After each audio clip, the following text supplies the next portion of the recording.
So the coolest thing about this Kickstarter project is it made me think about the plot and realize that it has to be extraordinary. It has to be really unique. The genre of zombie has been done and done and done, just like vampire, just like a cowboy western. They've been done, so you have to make them different. And so I think I have. I think I've made it extraordinary. Some of the props are behind me. The unicycle with the giant repeater bazooka and the Airstream that's going to fly. I'm going to put great wings on it, and that's the plan.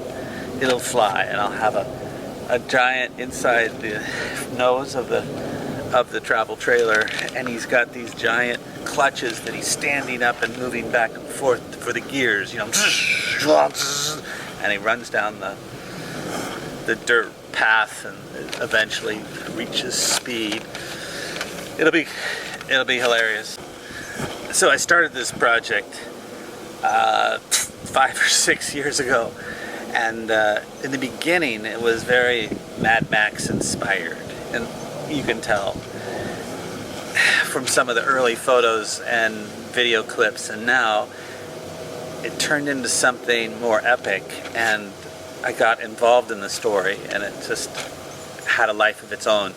So it's actually a trilogy, and this is what I'm working on now to fund with Kickstarter is the number 2.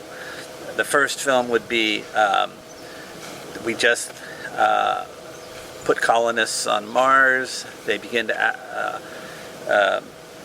to mine the asteroid belt, and they get zapped by some alien force that we don't understand. It's just a very powerful beam that comes from deep space and wipes out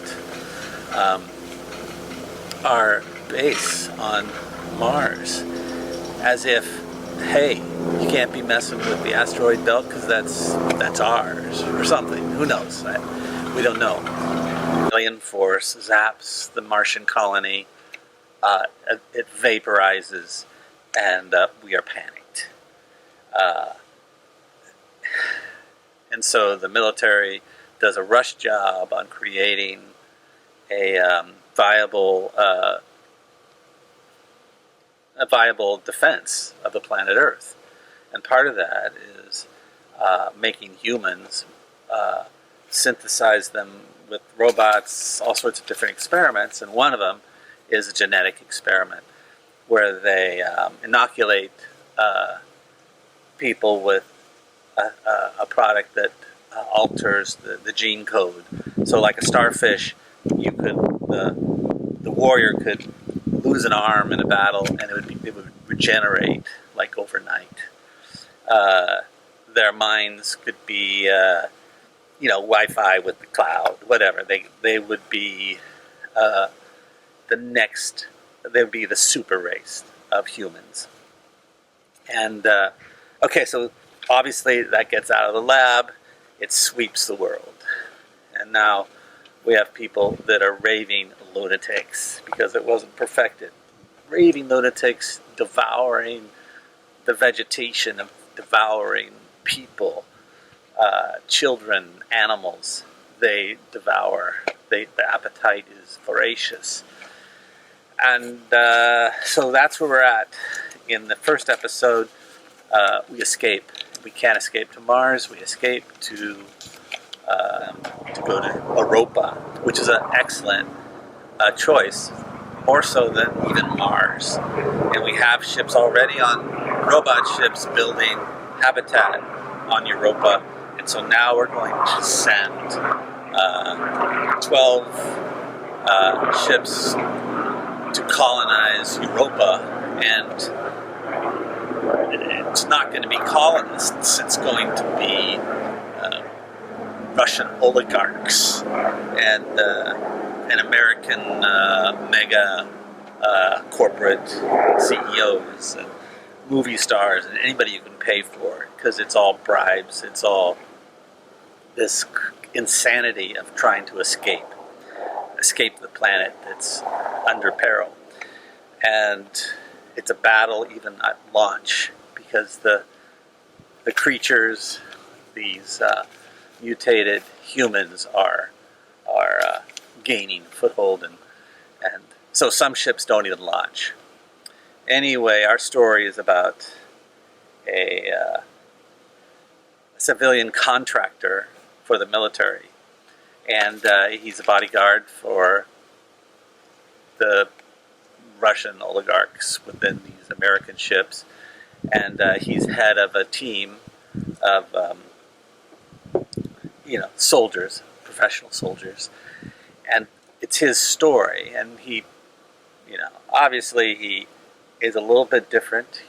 He takes an electric cello in his gig bag, so instead of his weapon systems, he's also slipped in an electric cello, of course, and he plays Bach.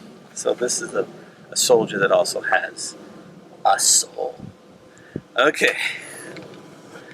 And if you know, I'm a cellist. So, of course. Okay, so that story is almost halfway through. It takes 2.5 years to get to 3.5% of the speed of light. So they do that for 3 weeks. They do the speed of light deal, 3.5, 4%, and then 2.5 years to slow down. And as they approach Europa, they launch the shuttles. The ships flip around, use the gravity of Jupiter, slingshot it back to Earth, and at an extraordinary speed. And okay, so they say the landing on Earth is rough because it's been 150 years. 150 years has passed because of the alteration in their time experience. So let's say it's 150 years, let's say. Somebody could do the math, I'm sure, but anyway, let's see. So where are we at? Now our story starts. This part of the story begins as he crash lands on the planet Earth. And he's up on a mountaintop. His shuttle slams into the side of the mountain. Everyone's dead. He's the only survivor. He jumps out, and then it's all hell breaks loose. The zombies are hungry. They're always hungry. And there's very few humans. There's very few little vegetation. There's no animals. There's no nothing on the planet. So he's off. It's a scavenger, but he's also hunted. And this is kind of that story of where he meets humans, but they've been chased for 150 years. So they're ragged, they're bizarre, they're evil. And of course, when he watches the zombies, he sees elements of something other than just monster. So, because he'll see, that's more involved in the story. So, he's finding himself at war with both humans and zombies. So it's completely nuts. So he makes his way back to the wreckage, looking for other things he can use, rations, whatever. And then that's when he sees his electric cello, plugs it in, finds a solar panel,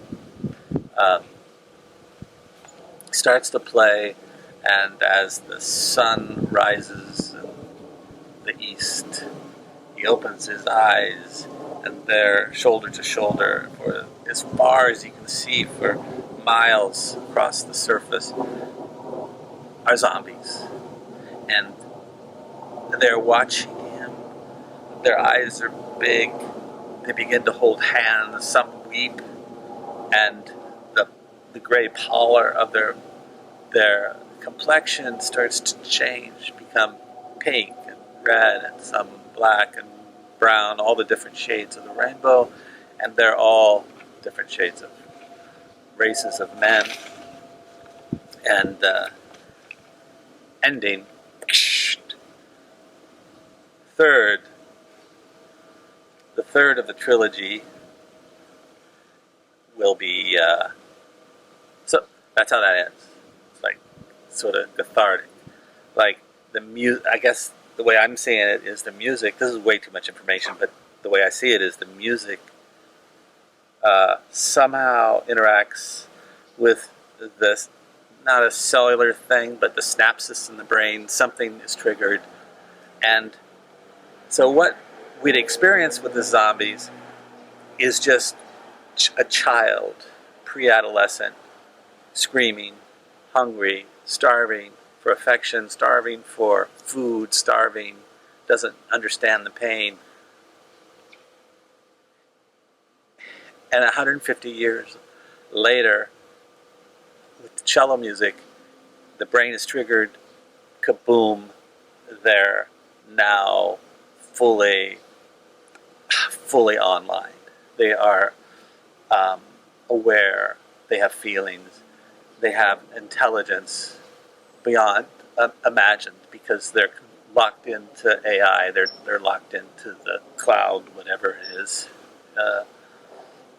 Whatever would have survived, satellites that would have survived with they could download